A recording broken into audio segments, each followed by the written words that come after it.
Once I'd had the surgery and just kind of coming to realization that I wasn't going to be able to do the rest of the tour, just wanted to put my head down and work as hard as I could to get back to, what I love. After the 3-month mark, I basically just started looking at the charts and chasing swells up and down the coast. It was like I was 10 years old again and just couldn't get enough of it.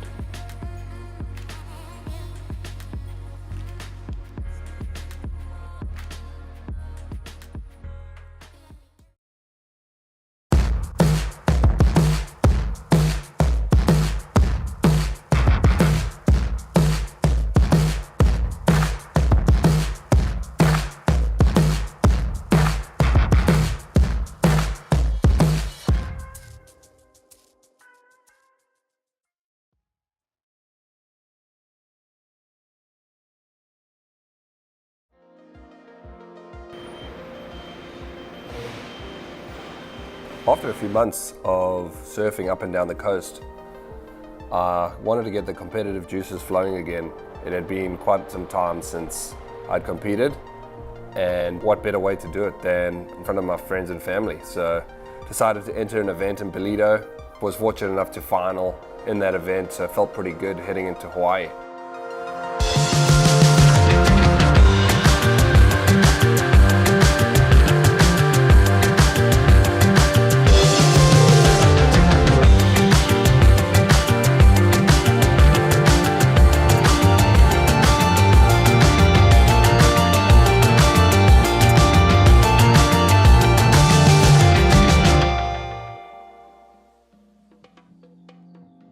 Traveling to Hawaii is no easy feat from South Africa. It's basically on the other side of the world. There was a lot of hoops that we had to jump through being from South Africa with the new variant and things like that. We did the best we could and started the journey to Hawaii.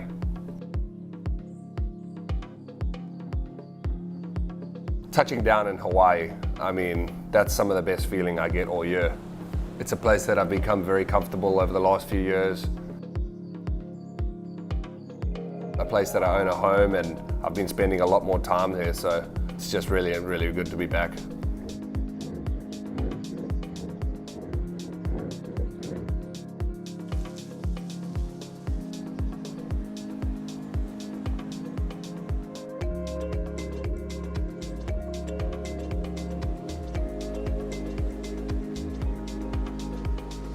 I think one of the things that really excite me about Hawaii, outside of incredible surf, is the fact that I can just hang and do really awesome things with my family. Drink coconuts, the beautiful sceneries, the swims and the things like that. With me having a new family, I really am taking advantage of it, and I'm enjoying every second. First day in Hawaii just was incredible. Woke up the next morning and it looked like the swell was up. Decided to head down to Pop, obviously Pop being the first event of the year. There was a super crowded lineup, so I wanted to get my waves in and get my experience and practice up.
Nothing there. So it's all in here? All in like Where do you feel it? It's more like on the side here? Yeah, like here. As I was trying to kind of turn out the doggy door, there was a moment where the backwash hit and my toe flexed all the way backwards. So I think if that's the case, we might just have to, we might just have to try to tape it up. And see what we can do. Yeah. Turns out I had a fractured toe. So it could be what they call a bipartite. Usually a bipartite doesn't quite look like that. So that's what. At this point, it was just about how much can I bite the pain during the heats that I surf. I can't even believe it, bro. Like second surf, bro. Like, are you serious, bro? Fortunately for me, they weren't going to start on day one. I think they started on day 3 of the waiting period. So I had a few days for the swelling to come down.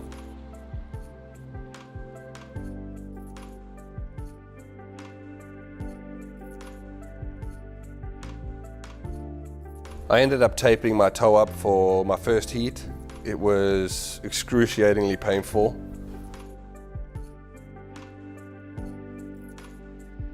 The pain will be worse if you don't go and get the waves that you want, more so than the immediate pain that I had felt in my feet at that moment. And sure enough, I lucked into one of the best waves that I've ever caught pipeline.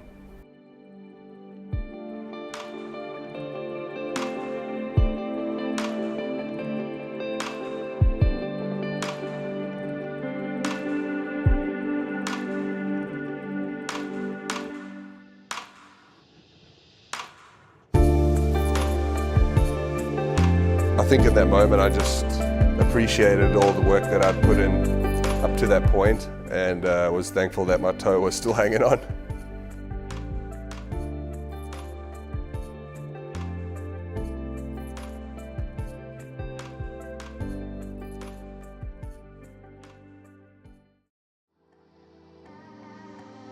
Going into Portugal, it's one of my favorite locations. I've got 3 seconds there. I just want to get there early and do a bit of preparation and test my toe out, see how it feels, and give it everything I've got.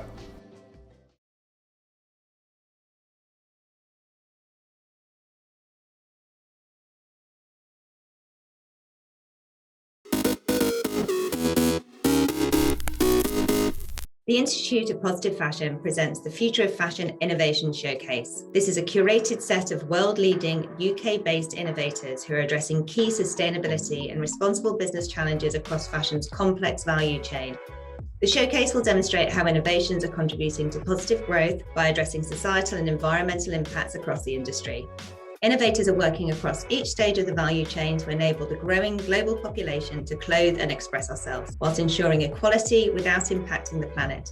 The showcase will help to educate consumers by highlighting the true cost of a product, moving away from price as the only or main consideration. These innovators are leaders of change for the industry. This is the future of fashion.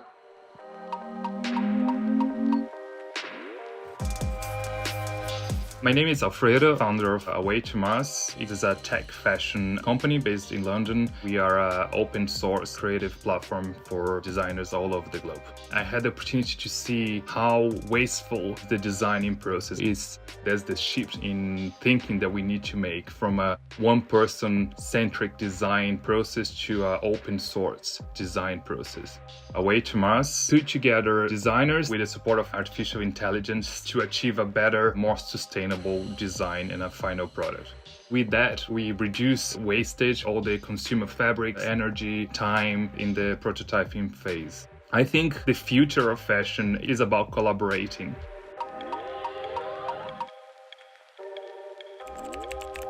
Hi, my name is Edward Hill and I'm the Chief Science Officer at Matera. Cotton is an amazing natural material. It's renewable, recyclable, and the current issue has been that there are question marks around its production and its impact.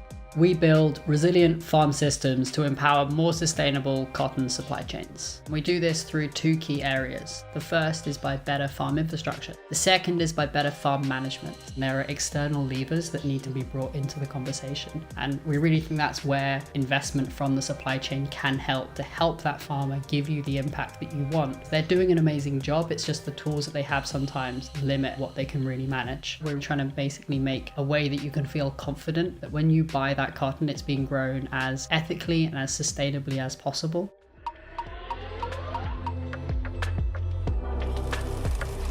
I'm Orior Coney, I'm CEO for Colorifics. Colorifics developed a new way of dyeing fabric. Textile dyeing is one of the most impactful areas in the textile industry. We use an enormous amount of water and chemicals to dye our clothes, and almost 25% of all of the world's chemicals are used in the textile industry, and most of them in this stage. At Colorifics, what we do is we borrow information from nature. We look at the information, how a color is made. We modify microorganisms to produce, deposit, and fix dyes directly onto the fabric, changing not only the way we make color, but also how we apply it. We're minimizing the footprint from a water, chemicals, and energy perspective.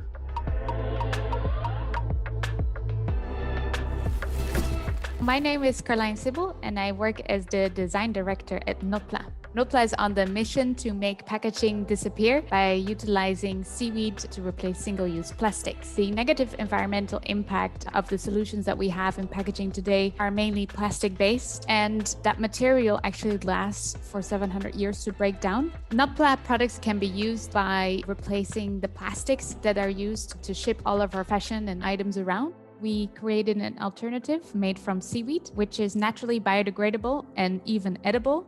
Within the fashion industry, there's a lot of different systems in place, so it's really important to work together with the different stakeholders that are in the value chain to make a positive change and to make these different solutions work together.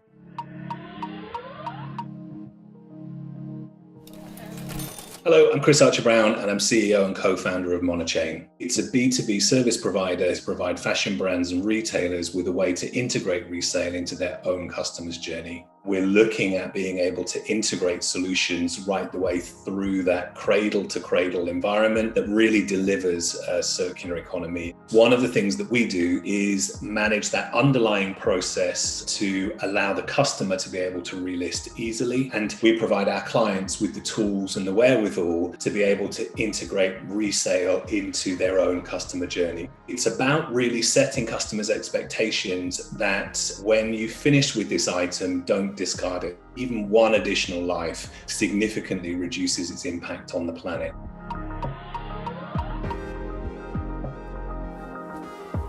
My name is Felix Winkler. I'm the co-founder and chief commercial officer of Reflaunt, which is a software company that helps brands and retailers get into the second-hand trade.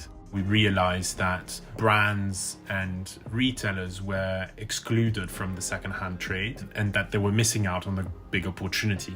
We bring resale as a service to brands and retailers so they can implement a resale solution in-house to allow their customers to be able to resell, donate or upcycle past purchases. Offering resale and upcycling to customers will facilitate the extension of the life cycle of those garments. And this is where you can measure the environmental impact of resale. My name is Michael Wesley. I'm co-founder and chief operating officer of JBay. JBay produces high-end merino wool knitwear based on a regenerative supply chain. That means each of our garments has a negative carbon footprint, the first garment in the world to do so, without the need to offset.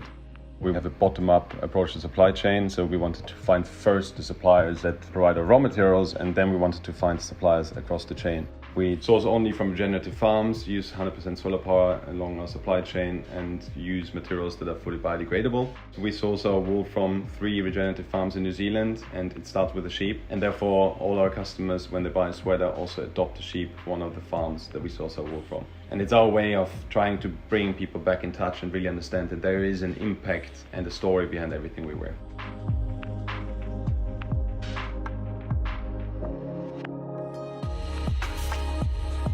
Fashion for Good is a global innovation platform that was set up to drive sustainable innovation across the fashion supply chain.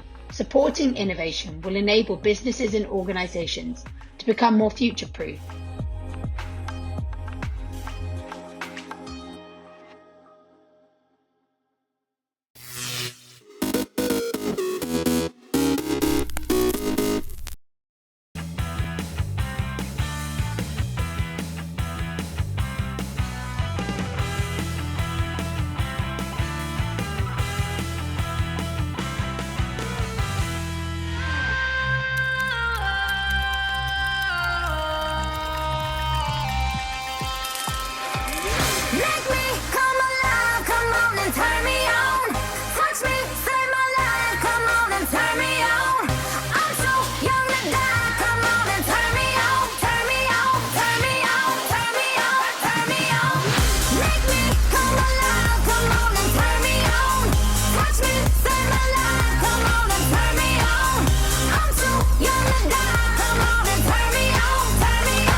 International Women's Day, I've come down to the HQ of the Jaguar TCS Racing Formula E team to talk to some of the team members that are really breaking the bias when it comes to women in motorsport. Jess! Sarah! Hey Jess, you couldn't give me a lift, could you? Absolutely I can. Christina! Morning. Nice! Can I give you a lift? So as a performance engineer, what are you doing? What's part of your job now that we are not racing? We go through all of the data that we've collected through the race weekend and understand really what the car was doing and how we could help it to then try and go faster for the next event. So Sarah, Yes. commercial project manager. My job entails like two parts, long-term planning for the team, and then the other part is the short-term planning. I develop like these applications and tools that simulate data. So Jess, event management. So it varies from starting right at that season launch all the way through to everything we do at races. How did you end up doing what you do? I definitely always knew. So I think maybe it was because I liked attending events as a teenager. I was like, I know, I'm gonna do a degree in events management. I think I'd always been attracted to a business role, but I've always wanted to go into the kind of more premium end of the market, without a doubt. From very early on, it kind of looked like something interesting to me. I didn't really have any other mentor or anything like this. Yeah, I didn't really set out to work in motorsport, to be honest. So I did watch like Formula One on and off growing up. My grandma would always have the races on the weekend. If I say to you breaking the bias, what does that mean for you? Breaking the bias, to be honest, comes down to how we educate children, I think. It could really help a lot if groups and companies were more diverse, right? So I think increasing diversity would be incredible and encourage people to speak up and maybe don't think that their views are probably the weird one or their opinion is wrong. There's nothing wrong with being weird, because I feel like weird, especially in a development sense, can often move things forward. I do actually think you gain confidence by just feeling that you know your topic, and I would stress to any woman out there, decide what discipline you want to be in and go learn it. Automotive, I think honestly I didn't realise how male dominated it was until I came into it. But it didn't intimidate me. I've been really privileged in my role that I've never felt that. As I say, events were actually a more female-dominated team, but it's not on purpose, and we definitely would have male or female colleagues. So I think the balance can only improve. You have been an amazing passenger. Appreciate the lift. Bye. Awesome. Have a good rest of the day. See you soon. See you later. Bye, yes.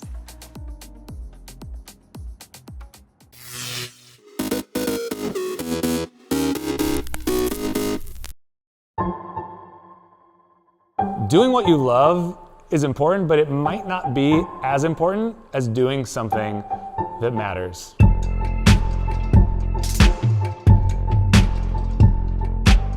Cat and Cloud really got started with an idea that work could be better than it is.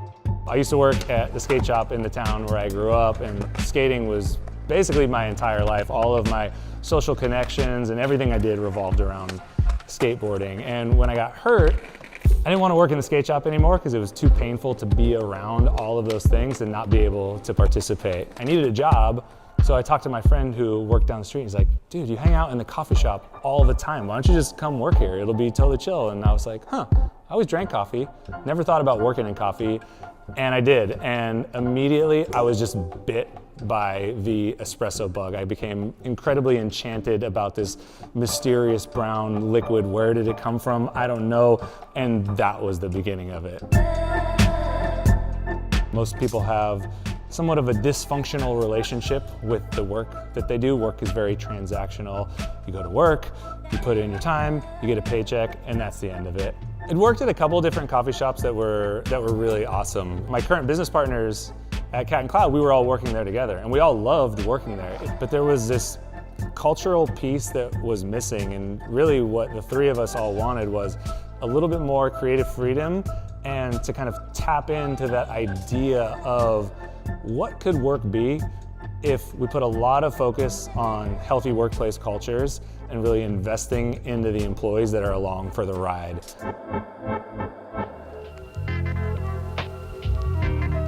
Sustainability for us is putting back in more than you take out. And we like to do that culturally with our employees, with our leadership. We think the world would be better off if there were more businesses who operated within that framework. People are capable of amazing things. Like, I've seen people who are way younger than me doing way more than I was at that age, and I fucking love it. It's so cool. I didn't even know that I loved coffee. I landed in coffee by accident. All I know is if there's something that I connect with and if I feel empowered to do a good job within that thing, good things happen. If you're going forth in the world, I think it's really important that you put out your best effort, that you show up and give everything your all, because you never know what might happen. Like, I have my dream job and it's absolutely by accident. In general, skateboarders, you don't want to have these rules. Like, where do you want to skate? At the park? I guess I skate at the park, but I don't really want to skate at the park. Like, I'd rather be on the streets anywhere doing my own thing, and I don't care if I get kicked out. I don't care if I get yelled at. I don't care if somebody tries to fight me. And if you carry that attitude into the projects you do or the businesses you create, it's way fun, and you end up with something that nobody else would have created.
Porsche is teaming up with Pixar to create a special one-of-one car inspired by Sally Carrera. It's fun because it's come full circle. We're inspired by the Porsche originally for the movie Cars, and now that character is inspiring a new physical car. Sally Carrera in the film Cars was the 2002 911, and here we are 20 years later creating this new special project. We get to play car designers when we worked on Cars. Now we're actually working with Porsche. One of our goals was not to create a car that copy-paste from the original one, you know, with the eyes and the windscreen and the mouth. Instead, a real street-legal, drivable car. This car is special, and whoever has this car will have something unique that will probably never happen again. For this fundraiser and being the 20th anniversary for the car that we used in the film for Sally, it's a great opportunity to kind of use this time to give back in the spirit of Sally.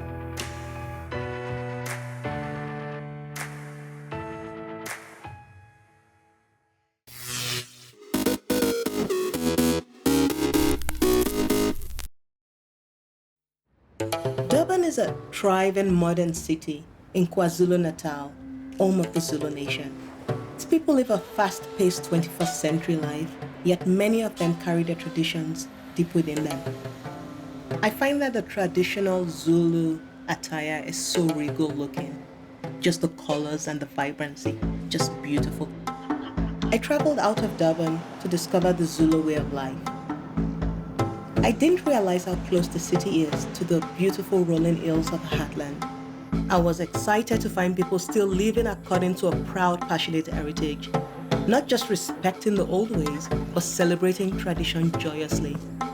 I found people with an amazing zest for life, flashes of color everywhere.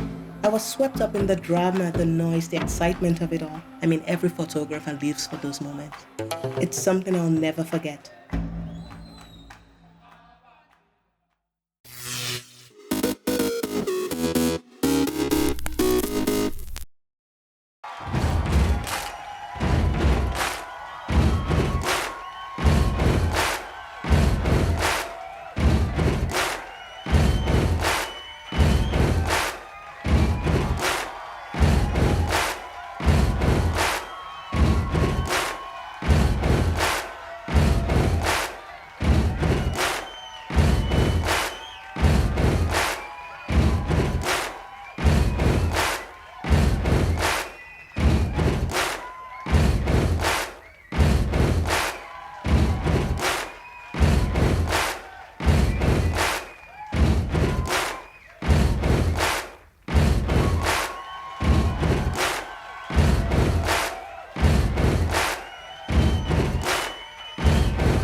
April 23rd, 1564.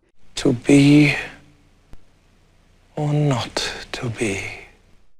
That is the question. William Shakespeare is believed to have been born on this day in Stratford-upon-Avon, England. The poet and dramatist known as the Bard, one of the greats in world literature, dies on the same day 52 years later. 1998, James Earl Ray, confessed assassin of Martin Luther King Jr., dies at a Nashville hospital at age 70. Once behind bars, Ray later insisted he had been framed, alleging a conspiracy behind the killing of the civil rights leader.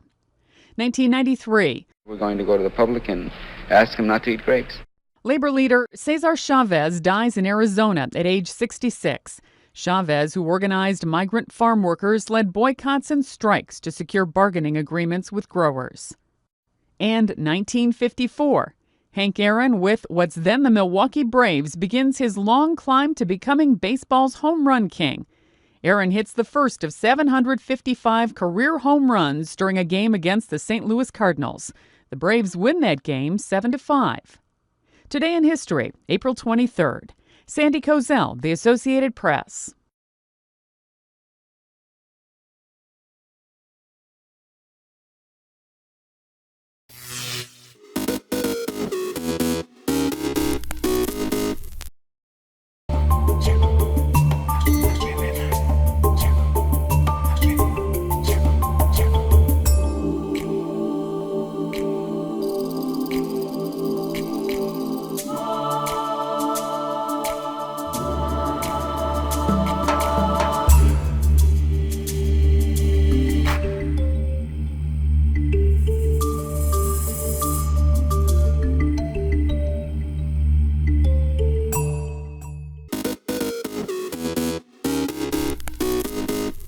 Welcome back in our studio, and in today's news,